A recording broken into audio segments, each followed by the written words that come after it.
Hi there, friends. Welcome to another episode of the No Small Stories podcast. This episode, Shane and I sit down with my brother, Jon Hochhalter. He's a drummer for the band Semos out of Fargo, North Dakota.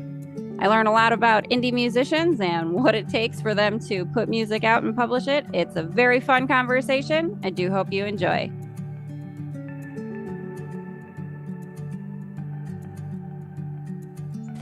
So welcome to another episode of the No Small Stories podcast. This episode, we have my bro, Johnny Boy, is here in the house to talk to us a little bit about what you're doing in the indie music scene in the Dakotas. Yeah. Well, as you know or may not know, I am Haleigh's stepbrother. And sorry, he is actually my brother, yes. Stepbrother, whatever. But I was just right now we're recording music, which is it can be either smooth or not so smooth. It's proving to be not so smooth right now. But what's the so first of all, tell us a little bit about like your style and like what genre would you put yourself in, like your band and what music you're writing? Okay, well, like the band I'm in now, it's more like a doom metal kind of thing. It's I don't know if you've ever heard of a band called The Sword. I don't think so. I'm vaguely aware of like black metal from Iceland because last podcast on the left talked about it, and so that's a little bit. I'm not super familiar with it.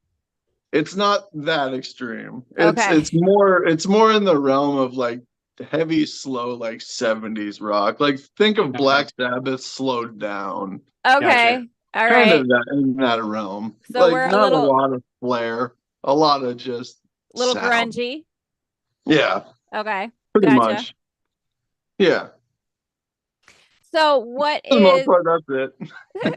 I like it. Okay, but so what you guys are recording? Do you have like a studio space? How do you guys set up? And is that part of sort of the challenge of recording?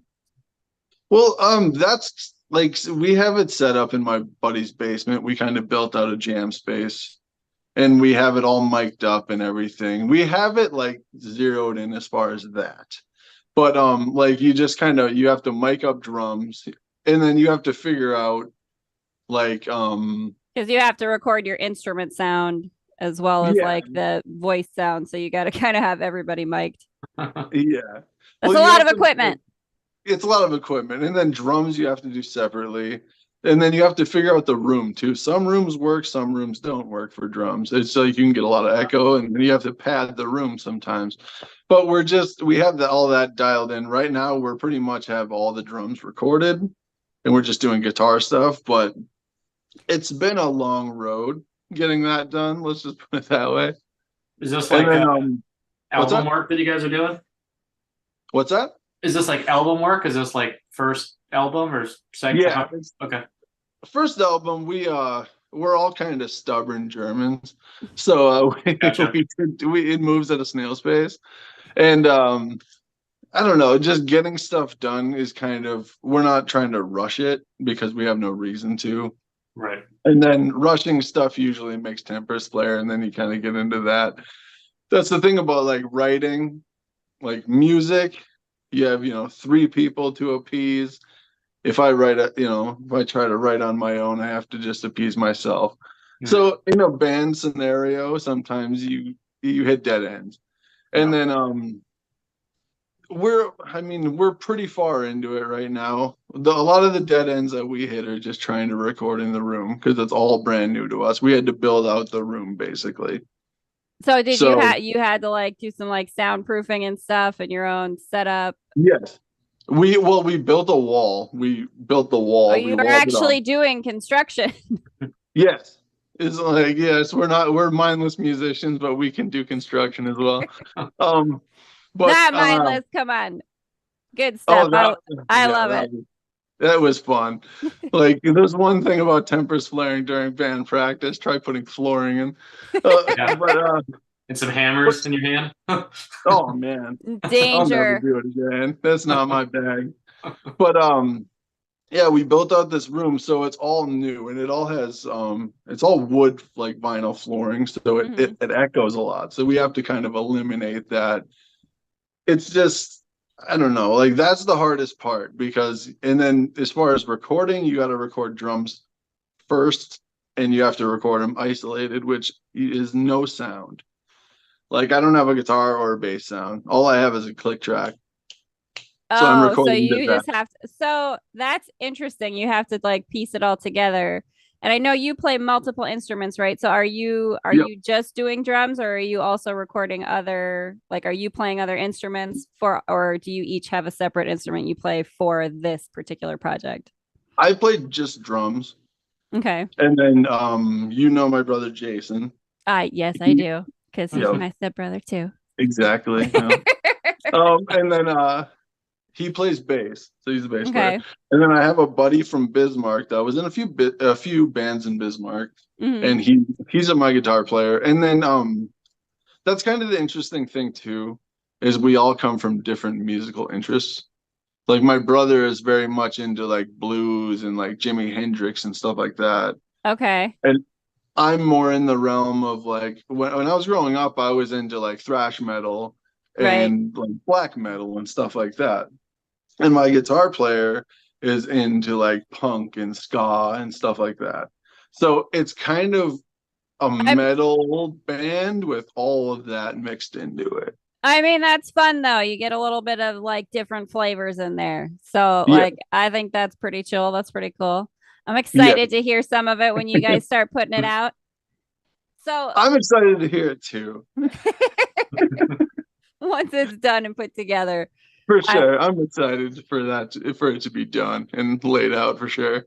so would you guys do any kind of like doing small gigs, like playing places? Because like I know you've Yeah, I done mean, similar stuff before, but like I haven't done much gigging in my life. I've started a lot of bands and wrote a lot of music, mhm. but as far as like publishing it and going out and playing it, it hasn't been much of a focus of mine.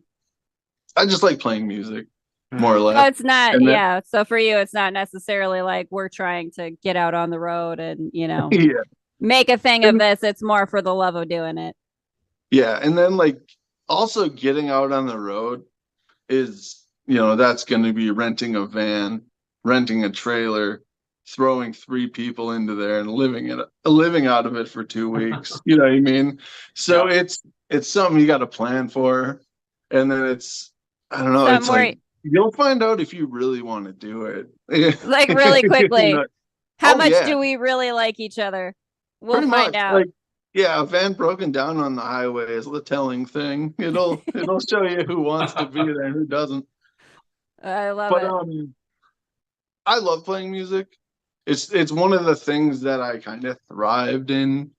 Like when I was younger, I wasn't an academic. I didn't do well in school. But Well, yeah. So tell us music a just little bit about that. Like, what was your sort of like start into playing music? Because you have been, doing drums and guitar yeah. I want to say since we were kids. I don't want to age myself. I think I have a tendency to do that, but Well, I remember the first time I ever hit a drum.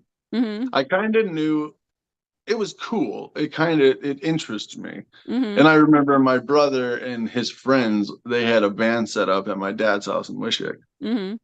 And so I would sneak in there when they weren't practicing and I'd pound on his drum set, just whatever, I mean, just Yeah. hitting stuff and then, peeking out the door, making sure he's not coming. And then basically in secret.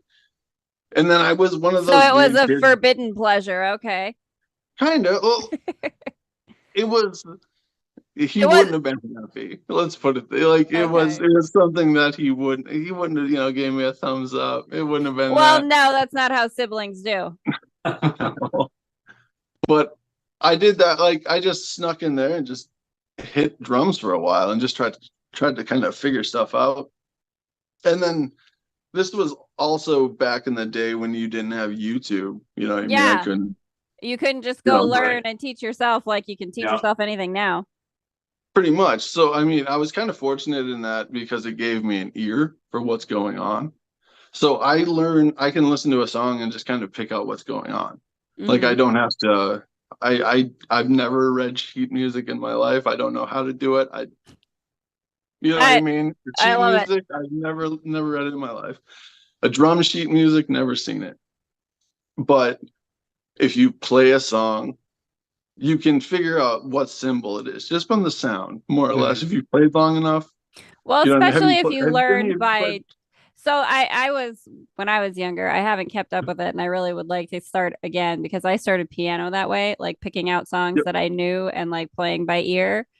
Mhm. And that was a lot how I figured it out too, because we didn't Yeah. really have a lot of piano lesson opportunities, like, Yeah. tiny town South Dakota. Mhm. But I would like to get back into it because I do like that aspect of it, the sort of like listening to a song that you like and like trying to pick out the sounds of it. There is something Yeah. sort of fun about it. It's like sort of a puzzle that you're putting together a little bit. Well, it's something you like playing an instrument and like finding like the first time you can make a noise. You know what I mean? Yeah. It And just that kind of that is it's intentional, right? well, yeah. I mean, drums is pretty easy, you just kind of hit it. But I mean, drums, as hard as it is to learn drums, it's in theory pretty basic. I mean, you're hitting drums at a pattern and like but like I mean, but you have to be really aware. I don't like Aisha has drums and I've kind of played yeah. around with them, but I do think that like I don't know. You do have to be aware of like all the timing of everyone else's stuff because you're kind of like in charge of keeping that pace when you're the Yeah, drummer a tempo little is bit. huge for drums. Like every time I Yep. try to play, I'm like, all right, and I'm going faster. Like 10 seconds in, I'm like, and then I try to Yeah. slow it down. And I'm like, oh, this is not working. Or I forget, like I can repeat the same, like 4 measures, like maybe 2 or 3 times, and then I just Yep. like start to like the repetition. I can't. I'm not consistent enough to like, Okay. it's tough. Yeah, like I never had I just kind of figured it out, like tried to figure it out on my own. I never had like a training or anything. Like I said, there Yeah. was no video training. And I was one of those weird kids that kind of knew how to play an instrument before you went into music class. Hmm. So basically, I would tell people get your parents to buy yourself some drumsticks, find a pillow, and Yeah. just do rudiments on a pillow.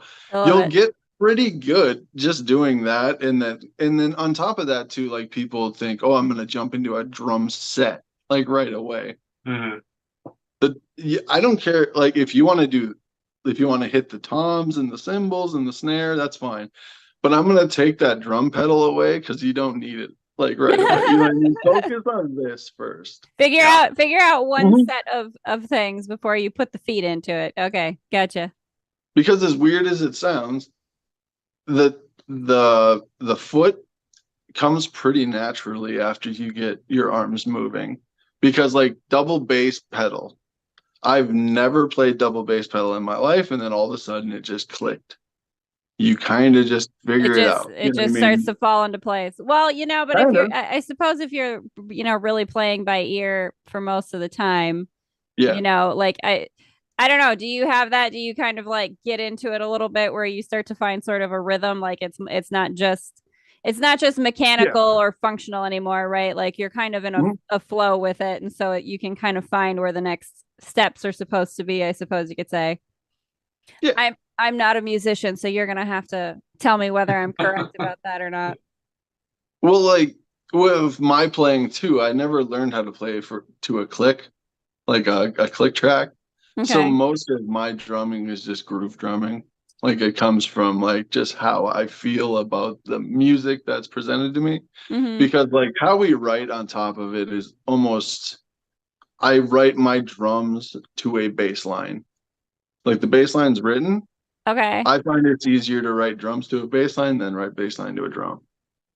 So are So you also writing, because I know you play bass too. Are you also writing some of the bass, or are you letting Jason do that? Like how do you guys sort of collaborate? no, No? What? How do you no, how does they that don't work like when you're my guitar. They don't like my guitar playing. It's just a different vibe. Yeah, kind of. I'm more.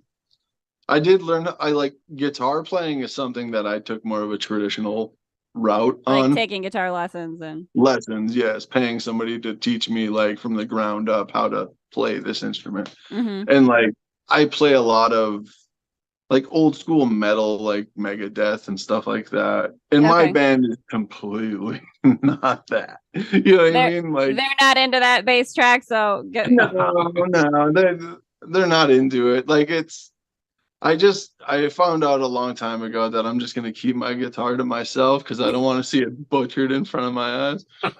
So come on, you could start your own little YouTube and just put some riffs on there. You never know. It could be fun. I could. I'm just as far as sharing it with my bandmates, because then they take it and they're like, oh, let's do this to it. And then I'm just like, okay. Nah. I might as well just keep it to myself. Fair enough. So does Jason write something for you first then? Like, to be honest, yeah, Jason pretty much writes the rhythms for almost all our songs. Like, I don't write drums until he at least produces a 4-bar bass line.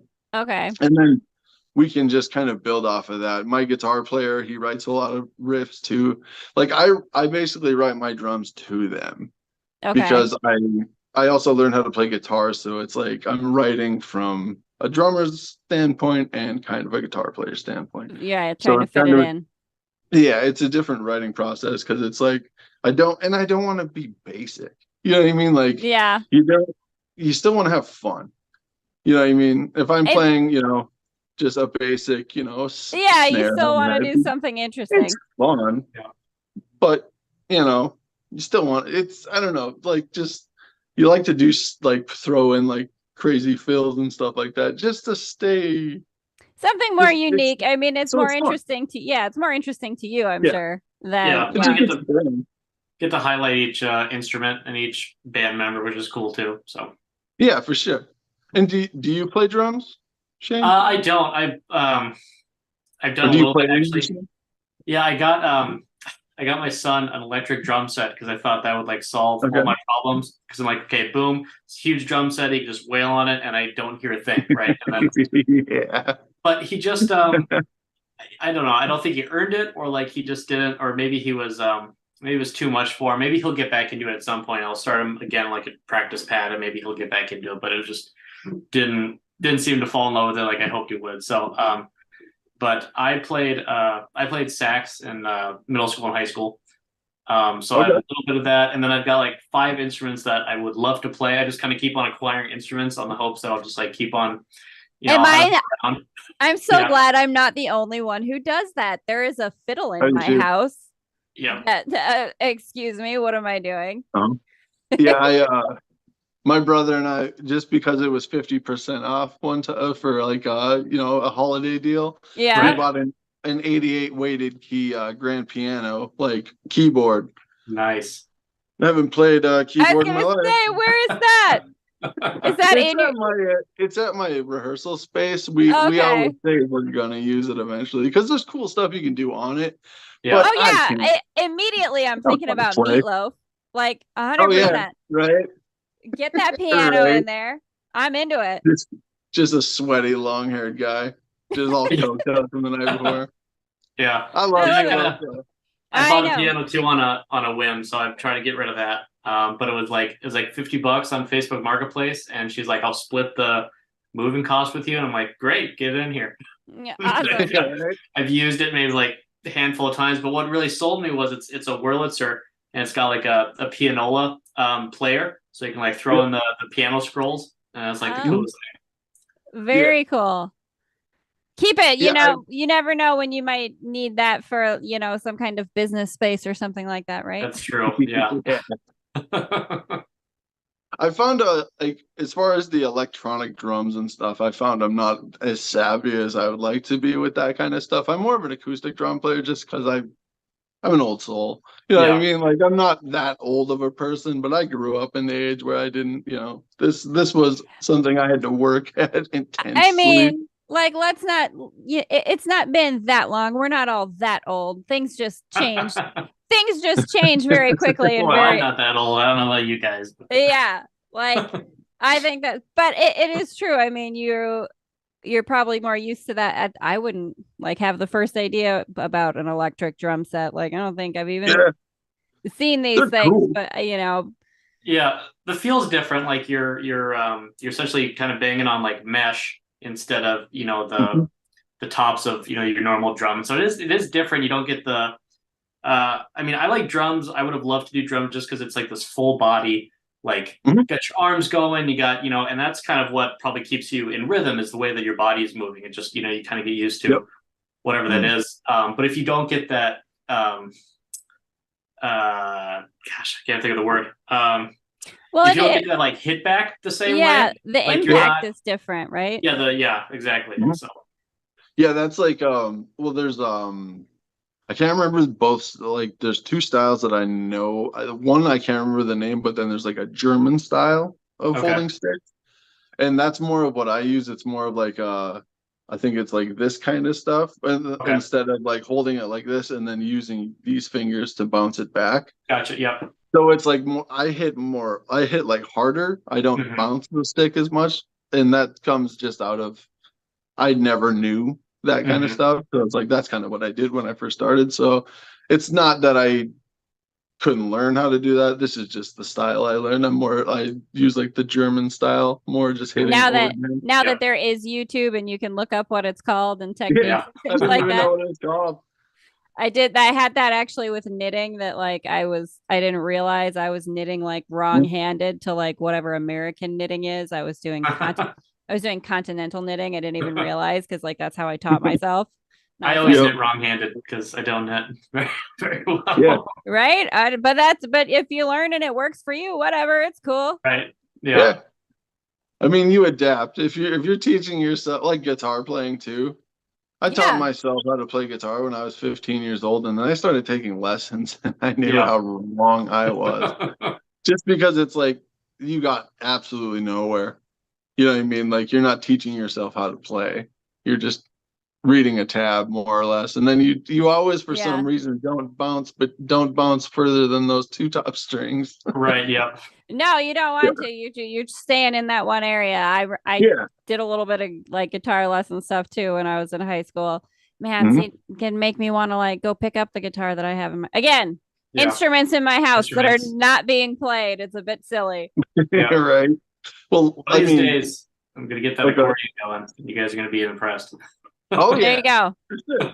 I love it. I love accordion. Like, that's all. Like, my hometown is all about accordion. It's an old German. Oh yeah. Both of it. A lot of accordion playing. When did you guys grow up in a Wishick? Because I spent like a couple years in Wishick too, and I was like really young. I graduated in 2008. Okay, all right. So you guys were afterwards. We were. It was when I was like really young. I think we lived there for a couple years, but every time like my family comes back for a reunion or whatever, they always go to Wishick for a sausage. Yeah, that's a big thing. Yeah, everyone still does. Yeah, I love it. Yeah, it's an interesting town. It's just I just couldn't do it. I had to get out. Well, it's up there too. It's cold, and they my mom lived in like Minot and Mohall too. Like, she was way up there for a bit. So it's not the most temperate weather, is it? John knows all about that.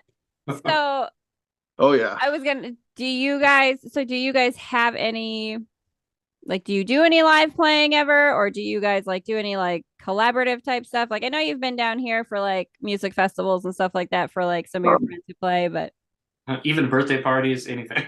No. Yeah, would you ever do something like that? What I do, to be honest, once we get our music done, I'll play anywhere. I don't care. Right. Like, I don't like. I'll play anywhere. If you want me for your birthday, like, I'll play at your birthday. Rock and roll. Can I ask for you to write me a song? Oh, I hope you like a horrible song.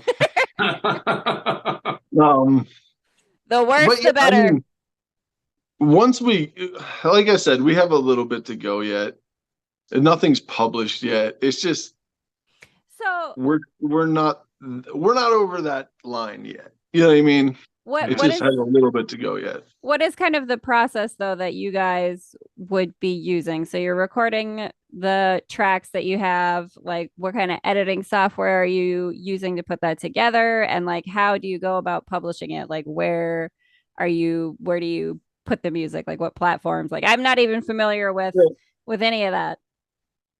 Well, I mean, a lot of bands just use like they'll just have a Facebook, or they'll have, some of them make their own websites and stuff like that, or have people make it for them. There's a place called SoundCloud that you can upload your music for free. Yeah. You know what I mean? Right. That's popular just because I think it's free to use. But for the most part, people just use Facebook and stuff. It's a good way to keep in like contact with the bands around where you're at, book shows, stuff like that. Facebook's probably one of the better things to use as far as like marketing and stuff. Okay. We used GarageBand. Okay, yeah. We just use GarageBand, and then they have an upgraded one. I can't really say what it is because that's not my expertise at all. You're not the one doing the editing, putting it together. Oh no! I'd be over there with a hammer and chisel pounding it in the wall. Yeah, it's just we just use that kind of format, and we do the drums first. Sometimes we do like a ghost track of some bass, and then I'll listen to the bass with a click track, and I'll record that way just on headphones, and I'll just play it. Okay. Or if I feel like I can, I'll just play it to a click track. And then after that, once we're satisfied with that, pretty much my job is done. And then we do. Well, how nice for you. Well, this is a good probably 3-4 hours in. You know what I mean? It has to be perfect. I'm talking about levels as far as hitting pressure. Like if I'm hitting a bass, different pressure, you'll recognize it. So it has to be kind of even throughout the recording. Yeah, as perfect as I can make it. I try to do it within, like we'll do all the ghost tracks and stuff like that, and then we'll take a break, and then we try to do it within about 2 hours, because then you're warmed up. You can you've played the song a few times. You kind of know the timing and stuff. You almost get it in your head. You know what I mean? Do you practice like playing together first before you're recording? So like playing it all together as one, like as a song, and then before you actually started in playing your separate part? We will all play the song together. When we record a song, I want to do it sort of this way. I want to take the song that we're recording, and we're not going to play anything else. This is all we're playing today. Okay. We're going to play the song 3 times all the way through. And then we're going to do a ghost track. We're going to do 2 of those, which a ghost track is just we're going to record bass and nothing else really. Okay. And then after that, we're going to run through it one more time. Okay. And then after that, drums. You're very sort of rigid, like a German too, and like this is how we're gonna do this. I just found it's the best way, because if I play it twice, I'm warmed up. I'm not stiff. And then to be honest, 3-4 times in, you play it anymore, it's not gonna matter. You might as well get to, you know what I mean? Eventually you're just gonna screw it up just because you're overthinking it. Overthinking it. Yeah, that's definitely a problem that I have with a lot of things. So good for you that you're able to like, this is how we do it. Now just start. Well, I mean, and I say, and I tell people too, don't be afraid to take breaks. Like, take breaks, because take a 10-minute break, walk away from it, just get away from drums, go outside. Well, I suppose too, you kind of, come back. Clear your mind of it. Sometimes you have to, because if all you're doing is drums for 4 hours, I gotta get away from it for at least 10 minutes. At least 10 minutes. You know what I mean? Or it's gonna drive me nuts. And sometimes that helps, because you're stuck in your own head about like you screwed up 2 times 8 tracks ago. You know what I mean? Yeah. Who cares? But in your head, that's you keep focusing. Yeah, you focus on it. Exactly. So sometimes you just need to clear your head, get away from it. But I do that with skateboarding. Every 5 years, I pick it back up. Yeah, see if I've got any better. you just kind of have to pick it up and walk around a little bit, so you're not busting skateboards on a curb. You know what I mean? Yeah. Well, it's like sometimes it's nice because if you take a long enough break, and granted this is for others, you take long breaks, but you forget maybe a little bit of like your your talent or what you've learned, but hopefully the case is that you forget what you're doing wrong as well, right? Because sometimes the like bad habits are just like so ingrained. So that's why it's nice, like just take a break for a long time, and then hopefully you come back fresh and you kind of almost like relearn it without all that like crap in there. Yep. Yeah. And then like on top of that too, like learning how to play drums or learning how to play guitar, there's nothing wrong with walking away from it for 2 days. Right. It's a good thing. You know what I mean? If you're so militant and you're doing it every day for this much time, you're going to drive yourself nuts and you're not really going to get anywhere. Right. Because you're just going to keep doing. You have to be enjoying it too. I mean, it's again that sort of flow state situation, right? Yeah. Like if you're doing it to the point that it feels like now it's a chore and it's not fun anymore, like there's you're going to lose a little bit of like a rhythm or being able to like get into a more creative space with it because you're feeling more comfortable or relaxed with it. You know, like if you're in your head and pissed off that you got this or that thing that you know. Yeah. I get it. Like, yeah, you got to walk away and give yourself some space from it for a little bit.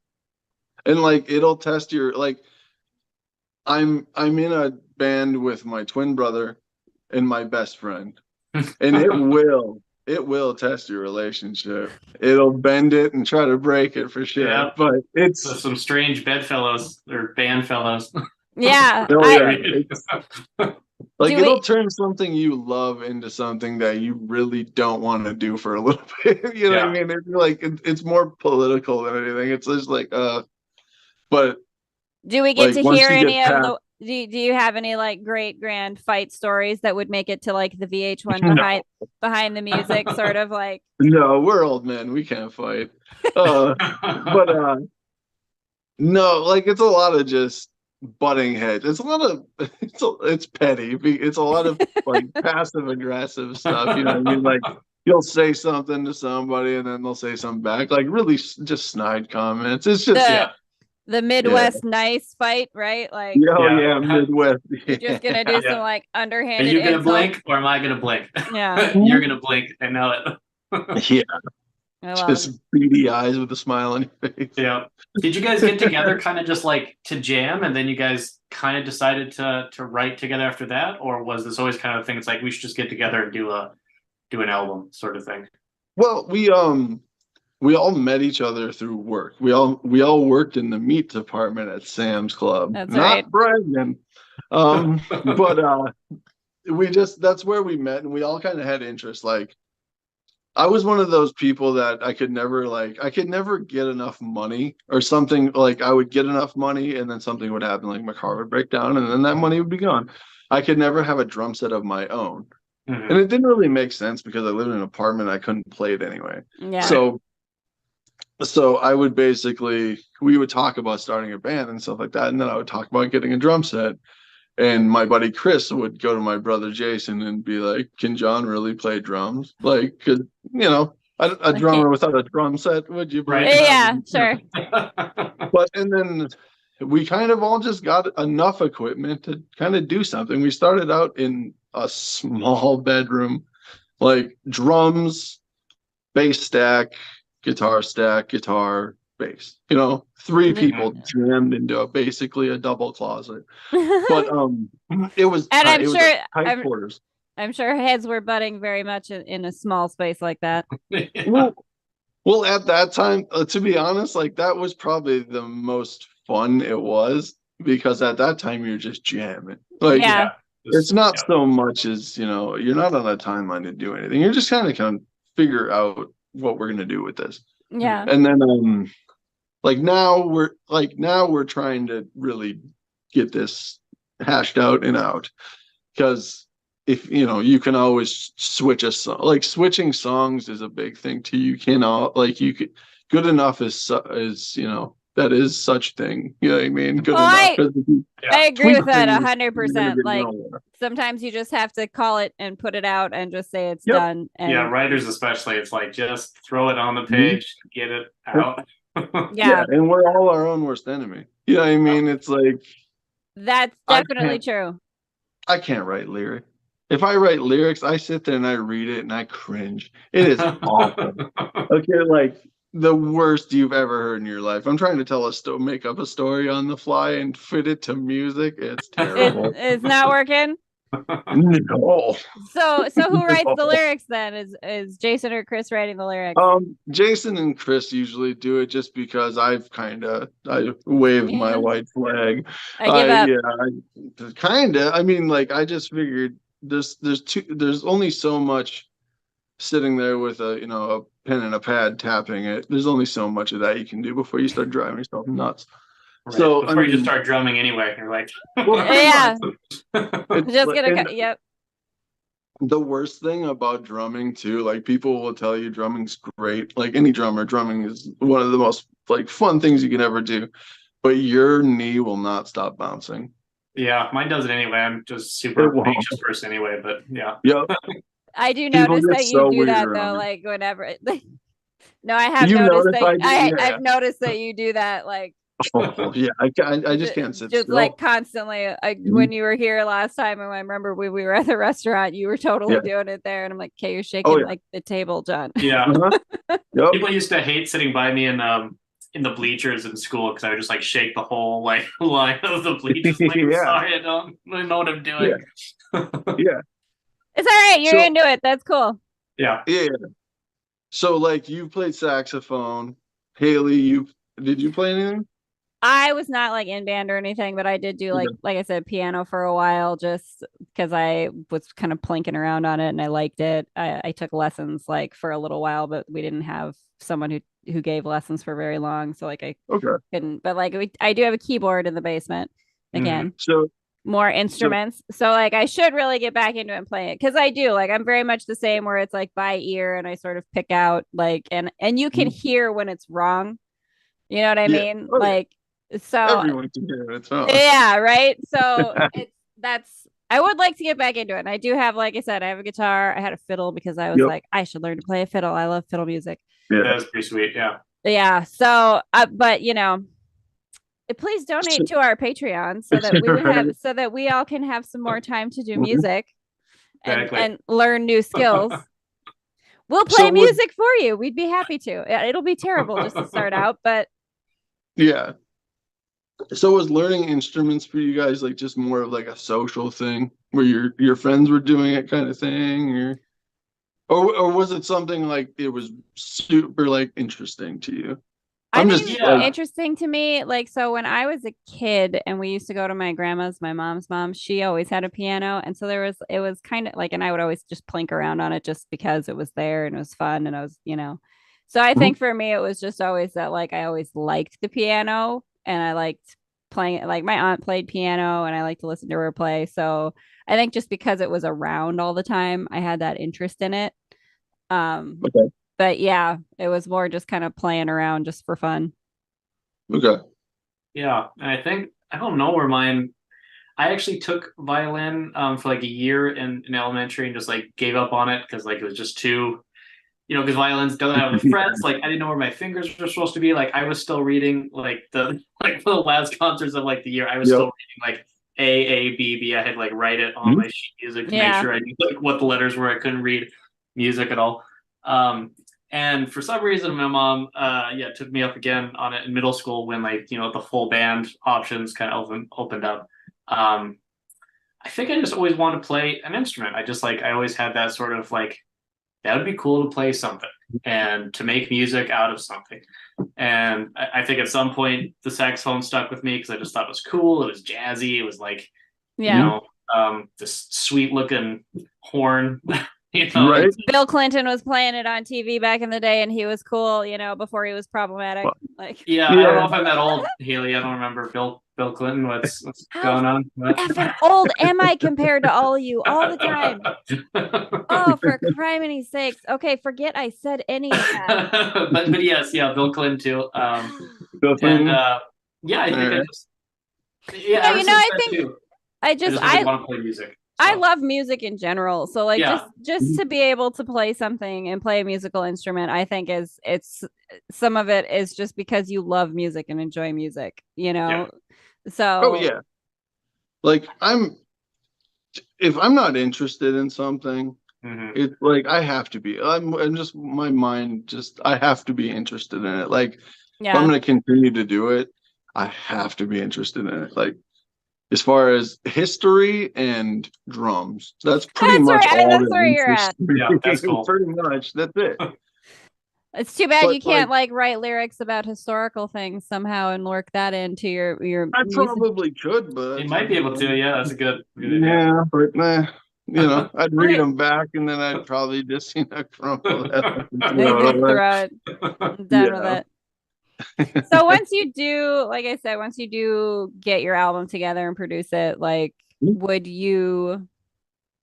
is this ever something that you would want to try to like turn a profit from necessarily, or is this more and how do you like start to get into being able to do that? Like, do you know, I'm not familiar at all with any of like the music world or putting out music, and how do you a lot of people are doing Spotify now, which I don't know if that, I mean, if you get big enough, I don't know. I mean, but as far as like sales, like, you know, not CDs anymore, but plays, I don't know how that works. I mean, do you guys kind of keep up? You guys are probably up more on that pulse than either of us of what makes money now for music, you know? Yeah. I mean, to be honest, when you're a small band, you're not going to make anything playing a show. Like, they're not going to pay you to come play the show. You play the show just for exposure. Mm-hmm. What the money you get, for the most part, I've heard of 50% deals on merch. I've heard of 100% deals on merch. You get a merch deal. And you know, I mean, the venue might take some of your merch money, they might not. But for the most part, you get paid through merch right away. Yeah. And then eventually you might get signed to a label that will produce it'll produce and publish your album. Okay. And that's about it. You don't like, you'll still be working a day job. You know what I mean? It takes a long time to get. I mean, well, so that's a question then. I mean, you know, obviously Shane and I have talked about this, and I know you've talked about it with me, that like that is the goal for, you know, the creative things that I do. I want to be able to do them full time, you know, and there's sometimes a little bit of difficulty in like expecting your creative things to pay the bills, right? Like there's a sort of clash there where, you know, I want to do this because I want to do this. I don't want it to become a day job that's not fun anymore. So, you know, where I guess, where are you on that? Is this something that you would ever try to do full time? And is this something that, do you have any idea like what the path is to get there for those who might be out there? Like, I mean, do you have any way of making money on SoundCloud? If you have, you know, is it all YouTube followers and Patreons? Like, you know.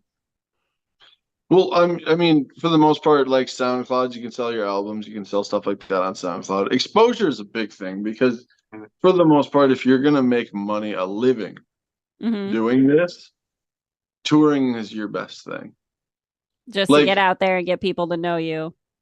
Yeah, most of the bands that make it are bands that just work a job for a little bit until they have a tour, and then they quit that job, go out on tour, and then they just get a job again, and then they do the cycle again. You know, there's one band in town here called 𝓕𝓻𝓪𝓷𝓴𝓲'𝓼, and 𝓕𝓻𝓪𝓷𝓼 from I think it's from Aqua Teen Hunger Force. Nice. Okay. That sounds about right. Yeah, but it's a death metal band, and they're kind of hitting some traction right now. They're still probably, like, that's the thing about playing music too. You might as well just take $5,000 and burn it for warmth. It's before you even drive 1 mile down the road on a tour, you're $5,000-$6,000 out of pocket. Yeah. My drum set is probably, you know, I can't stop spending money on it, so I don't know what it is now, but probably $2,500 just for a drum set. You know what I mean? You know, adult things. Yeah. Hey, I'm with it. It's okay. Don't worry. You know. Yeah. At least you've got a set now. Yeah, for sure. I got two. I got a problem with buying stuff. I feel like drums have got to be like one of the few instruments where you can tell somebody that you can play this instrument without actually having one. Like, I don't think you can do that. Be like, yeah, I play guitar. What, do you have one? No, but when I do. Yeah, it's different. And then it's even harder to like watch somebody play drums and be like, I can do that. And everyone just like, yeah, right. Yeah. Yeah. But like this band named 𝓕𝓻𝓪𝓷𝓴𝓲'𝓼, they're just like bartenders and stuff like that. They work bartending jobs, stuff like that. But I mean, alone this year, they've had an American tour, a South American tour, and a European tour. Oh, so very cool. They're getting a lot of traction, but the thing about it is you still have a long way to go, because like even you're on that level, but they're still working day jobs. Like, you know what I mean? It's almost like a snap of the finger that you can start making money on this. They're selling albums, they're doing their thing, but you know, it's not, you're not playing shows and then just writing music. You're still working a day job. You're still paying your way. You know. And then you're getting in a van, there's 6 guys, you know, middle-aged men. For however many weeks at a time. Pretty much. Your van breaks down, you got to transfer everything to another van and figure out how are we going to sleep in this one. It's, like I said, you got to love it. It's you have to want to do it. If you don't. It'll break you if you don't. I mean, yeah, I imagine the travel bit of it is really hard, especially when you're, you know, it's not the big musician sort of situation where you've got a bus driver and all that kind of stuff, and you're really having to like do everything yourself, and you're your own roadies too. Like you're the ones who unload and load up your stuff and set up your stuff for a gig, you know. So I'm sure it's exhausting. Well, yeah, you're the driver, the merch guy, and the roadie. You know what I mean? And the band. Yeah, and the groupie too, if you're lucky. I mean, well. You know, you gotta do what you gotta do on the road. You know? That comes right after the Little Caesars pizza. Yeah. No, yeah, like so to make money.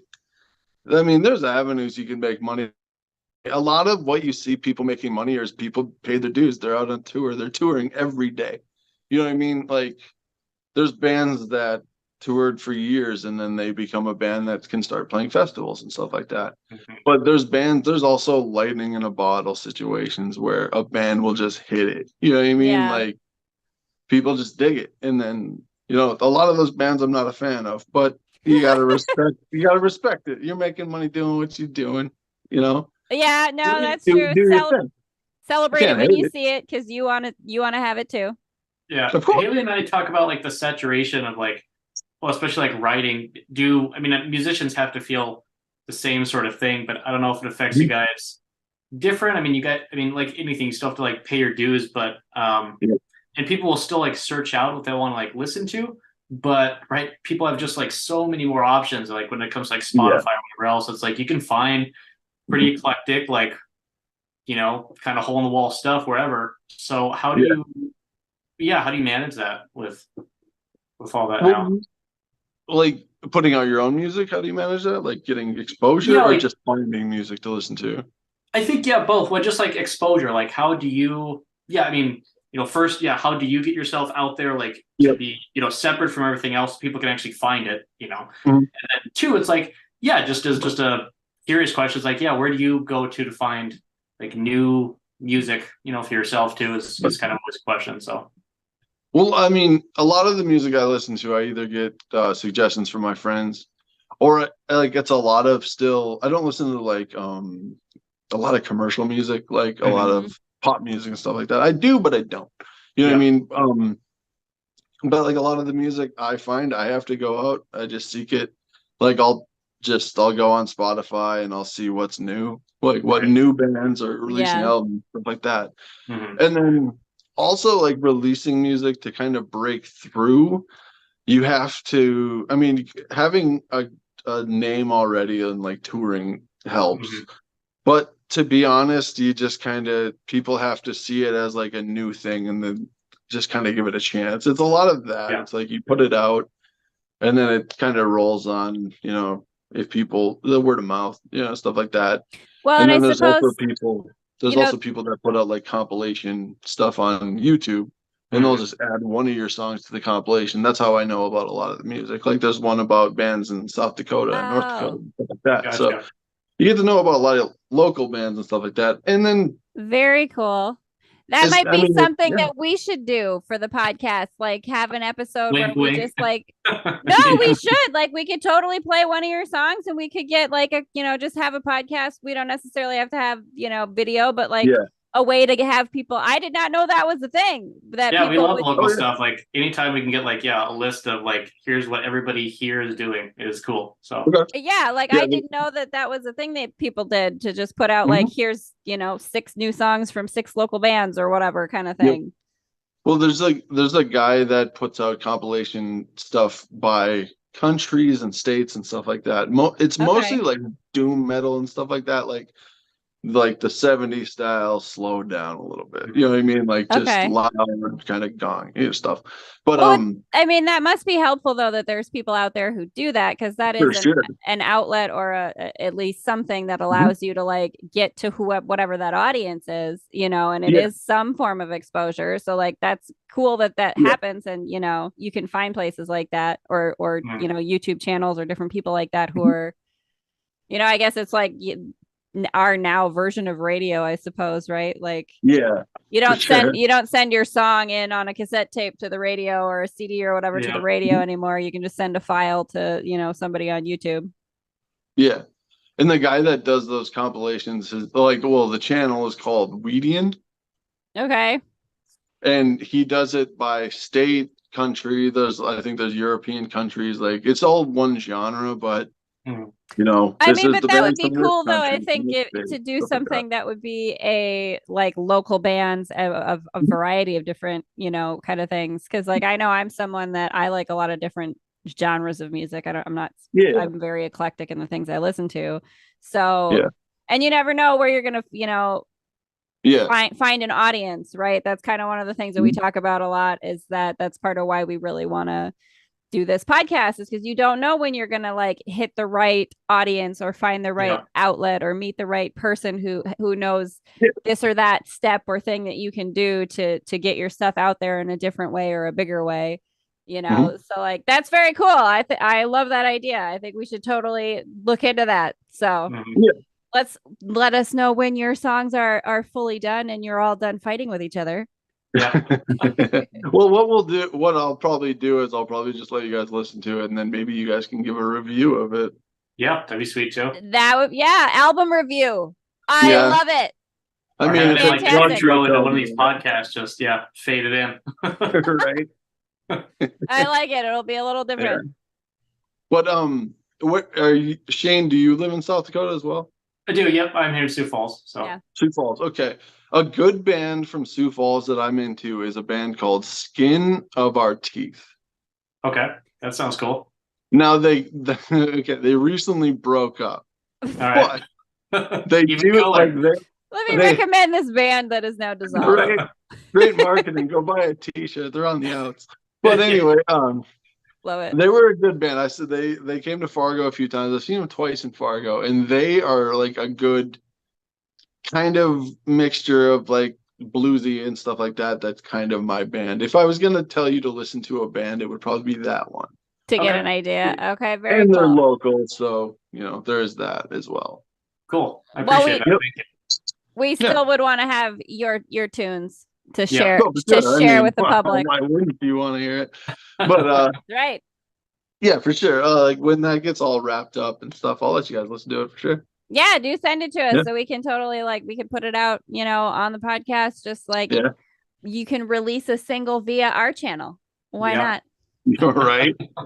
So have you and Jason and Chris ever talked about like starting your own YouTube channel? Like, would you ever do, I mean, I don't know that you would maybe do a music video in terms of choreograph, like, creating a story or whatever and filming it, but like even just doing where you would just have like recording of you playing, like, would you ever do something like that?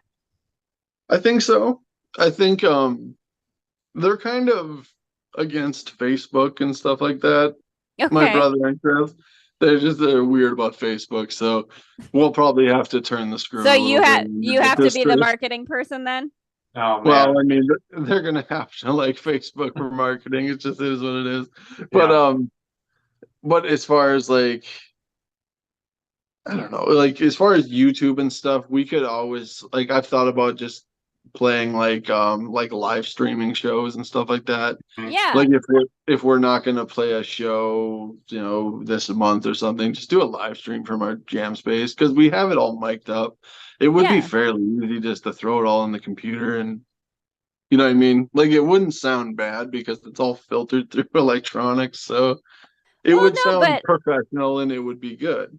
like, But and that yes, would be we have cool. thought of It'd that. be a way to like, I like the idea of a live stream because Yeah. you can definitely put that up after you've recorded Mhm. it, but like you never know what kind of people you get that are just popping in and out of live. I mean, Yep. yeah, that would be cool. Well, one thing too, there's a venue in town here called the Aquarium. I Oh don't know if yeah. you've been to the aquarium when you okay. Yeah, I remember it. Yeah, they'll film your entire set and then sometimes they'll throw it on YouTube. Nice. So there's a lot of sets that are just thrown on YouTube from the aquarium already. Like if you go on YouTube, you can type in the aquarium Fargo and you can watch an entire set of a band. And then So like they'll do that already kind of thing. So you could use that and just throw it on social media. that's You what know what I I was mean? gonna ask about. Like, so with you kind of almost have to have a social media presence for anything, right? Like, Yeah, so definitely. is there like would you put like full like what are you doing if are you just putting like clips of songs that you would do on like whatever a TikTok and Instagram reel? Like what do you know like what sort of gets more traction where that's concerned in terms of like the music scene? Well, I would say, like I said, Facebook is your number one, just because you can put videos, you can put songs, you can put pictures, you can put pretty much everything on it, and you can update it daily through just touring and stuff like that. It's a daily update kind of thing. Right. Instagram, people use Instagram a lot, but I think Facebook's a little bit more user friendly as far as getting your music out. Okay. Instagram, you can do like videos and stuff, but Facebook, you can publish a lot more, I think. Um, Well, and there's a lot of, there's more sort of links and things that you can put in more yeah, easily for people to find your stuff. yeah. Like I say mean, with as far YouTube, as I suppose. yeah, as far as like there's YouTube and Facebook, like if you have videos, put it on YouTube. That's probably your best bet for like videos and stuff is Facebook and YouTube. And then Spotify. A lot of people are using Spotify nowadays. Like the big one for music is Spotify and Apple Music How do and stuff you like that. make how does like a band get paid if you publish to Spotify and Apple? Because I know for like the podcast situation, right? Like it's through advertising, right? Like how do you get paid as a musician putting music out on Spotify? Do you know It's like still per play, right? Or something like that. Yeah, it's I think it's yeah, it's a amount of money it's like a fixed amount for per probably 100 clicks or something, or 1,000 clicks you get so and so. It's nothing big, you know what I mean? right? You'd have to have a lot of listeners kind of Yeah. thing. Yeah. Yeah, I mean, I order a lot of stuff off of SoundCloud just because a lot of the bands that I listen to and stuff only have a SoundCloud just because they don't mess with too much release, like digital releases. They like to put a vinyl in your hand. Okay. That's cool. So yeah, I get a lot of that stuff sent to my house, and then like that's another way to finding music is SoundCloud. If you want to get physical copies of music, I would use SoundCloud. And then I like I'm kind of but familiar with SoundCloud, but like yeah, they do digital too, don't they? Or no? Is yeah, it they do digital. Yep. okay? But I've just found it's a lot easier to because they advertise a lot of like physical copies still. Like people Okay. that like a lot of bands that I go through are still underground bands. So it's like if I'm gonna get a vinyl from them, it's gonna be through like SoundCloud. I'm not gonna find their music on like Amazon and stuff like that. I have to Yeah. go kind of dig a little bit for it. Do they just do like new artists mostly, or do they do like everything? Like if I'm trying to track down a vinyl of some from like 1920s or 30s, they'll might have it. Maybe if somebody's Okay. like if somebody owns the rights to the music and they're still doing printing, you Gotcha. could probably get an album. But like for stuff like that, that's kind of like obscure Yeah. and like Amazon's probably your best bet. Okay. It's as sad as it is. It's the probably Yeah, the no, best. I The always look for corporate like based. jazz when I go Yeah. into like record stores, just like old jazz, Yep. like Nina Simone and stuff, and you just kind of Yep. gotta like hope, or just check around. So, and like that kind of thing too is like lost on like a lot of people nowadays that are into vinyl. A lot of people order vinyl offline. I'm guilty of it too, but well, if you want it, you want it, like, you know. Yeah, exactly. And stuff you can't find. But half the fun about owning vinyl is just going to a record store and seeing what you can find. Yeah. Like I've bought an album. I have no idea who this guy is, but it was a cool album, so why not? It is the fun of it. And that's what people used to do, right? Like, you used to go in and be like, I don't know anything about this person, but or you would talk to the clerk or talk to the owner and be like, hey, is this person good? And they'd be like, yep or nope. And you know. So I mean, like I said, I was born in kind of that transition period where electronics was starting to take over. I don't know. I think vinyls are coming back in terms of popularity with, dare I say, the younger crowd. I don't, you know, I do think it's still so. I mean, at least it's something that, again, is like another outlet for you, that like you have the opportunity to, like, if you wanted to post that on your music on SoundCloud, that there's still that outlet and that interest that people are still looking for those things, you know. So it's another opportunity for you to get yourself out there. Yeah. And like as far as go ahead. Oh no, you go first. I was gonna say, but like as far as making money and like with SoundCloud and stuff like that, you can sell your music, you can sell your album, stuff like that. That's gonna put the most money in your pocket. And on top of that, like if you don't have like a distribution deal and you're doing all this yourself, that's 100% profit. Mm-hmm. Right. You know what I mean? You know, I think you had into it. That's kind of an interesting thing to me that I kind of have been thinking about a little bit, even with my own stuff. Just the idea that if you would get signed to like a label, for example, then there's an amount of, you don't fully own all of your stuff. Right. And I know that, like, so that's something that, you know, like you and I like to watch Two Bears, One Cave with Bert Kreischer.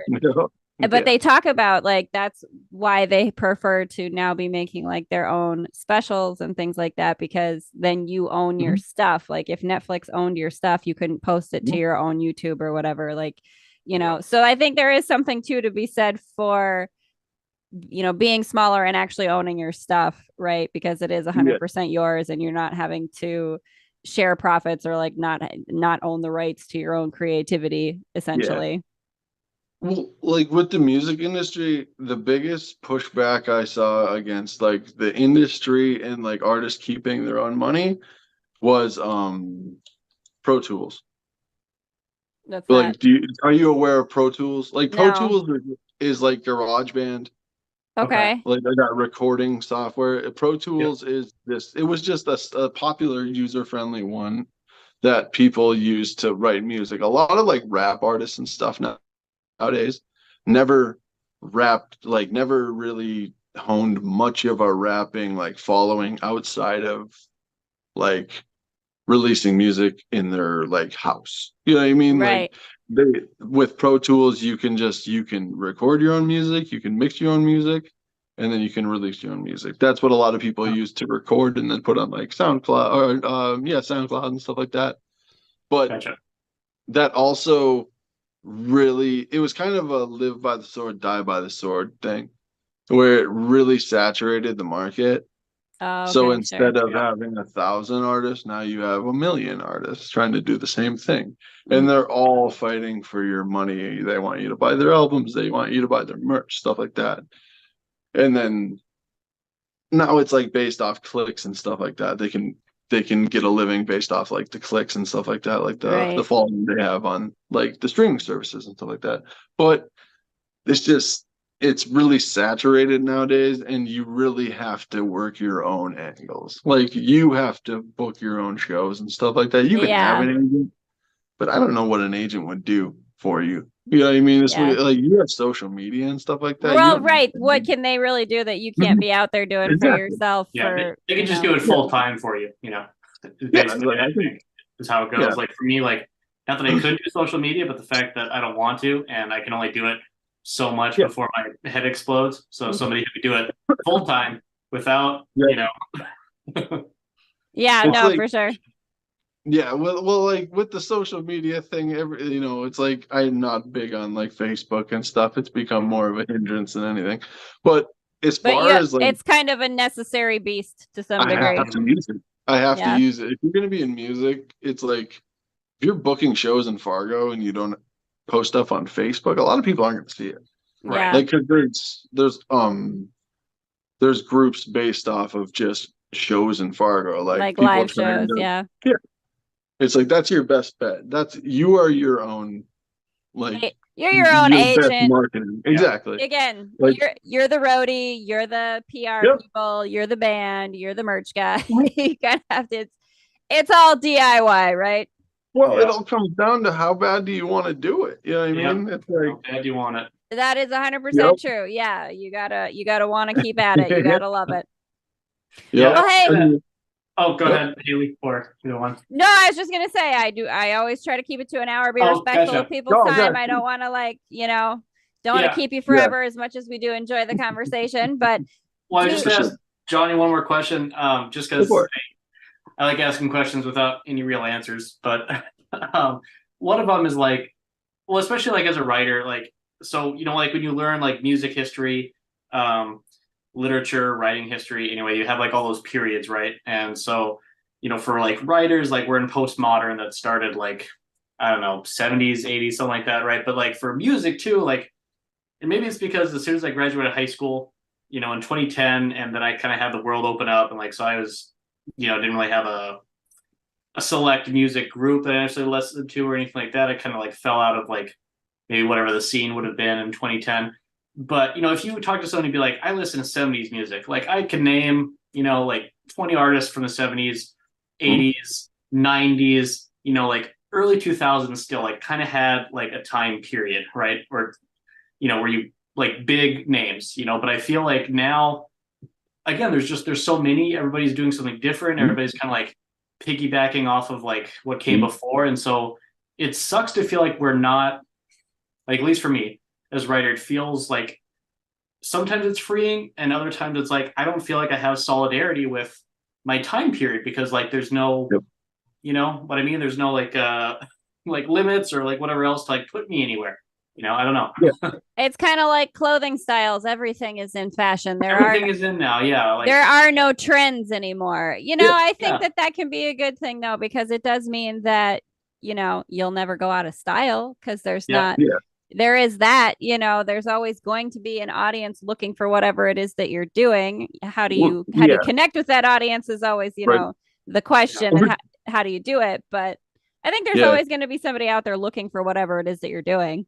Yeah, for sure. Music, I mean, like, how do you guys brand yourself? Or like, I guess that's kind of the biggest thing. It's like, how do you guys even describe yourself? Maybe is kind of, like I said, I would describe myself as more of like a 70s style, like almost like a Black Sabbath, but like we have some. I mean, a lot of my drumming, I have a lot going on there. Like, for the most part, it's like a slowed down, heavy rock metal band, but I have songs that I use techno beats, and I have songs that I use jazz beats, and I use all kinds of stuff. You know what I mean? It's like I'm never too stuck in a genre, I guess. Right. I try not to be. I try to add as much as I can to stuff like that. But as far as like what we would explain ourselves as a genre, like I said, that band, The Skin of Our Teeth, that's a good example.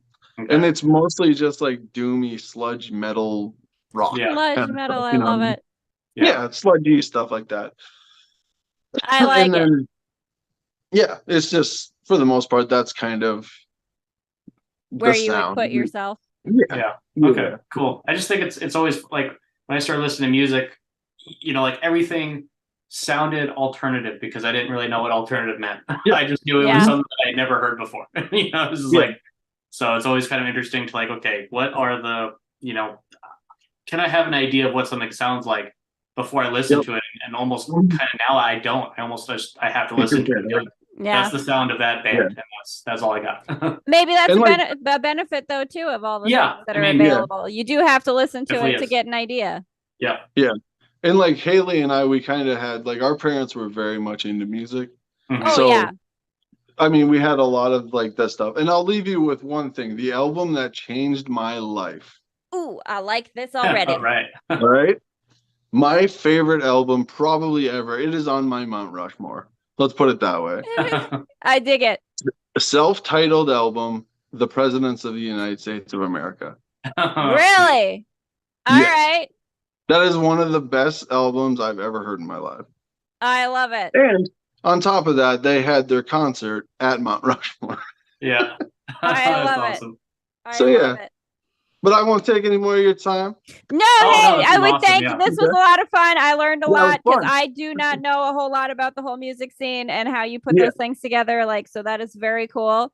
So thank you so much for joining us. Is there, sure. Do you have any links that or places where people can find you so far, or is that forthcoming and we can share it later?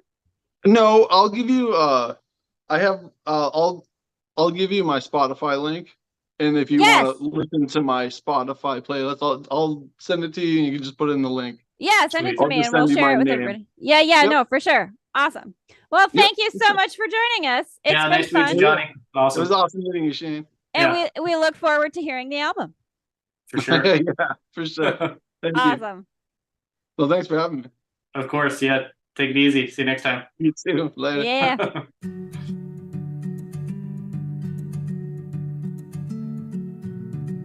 Hi again, friends. That was our conversation with Jon Hochhalter, drummer for the band Semos. Once they do have their album all out and finished, we will definitely share that. And we do have the link down below to Jon's Spotify that he mentioned if you want to go check that out. If you'd like to support more of this podcast, you can support us on Patreon. That's patreon.com/nosmallstories. You can also follow us on Instagram at @nosmallstoriespodcast. And do send us an email, nosmallstories@gmail.com. If you're an entrepreneur, an artist, a creative person, or someone who just tries to exist outside of the 9-to-5 box, we'd love to talk to you. Until next time, thanks so much for listening. And remember, no matter how small you start, your story is always a big deal to us.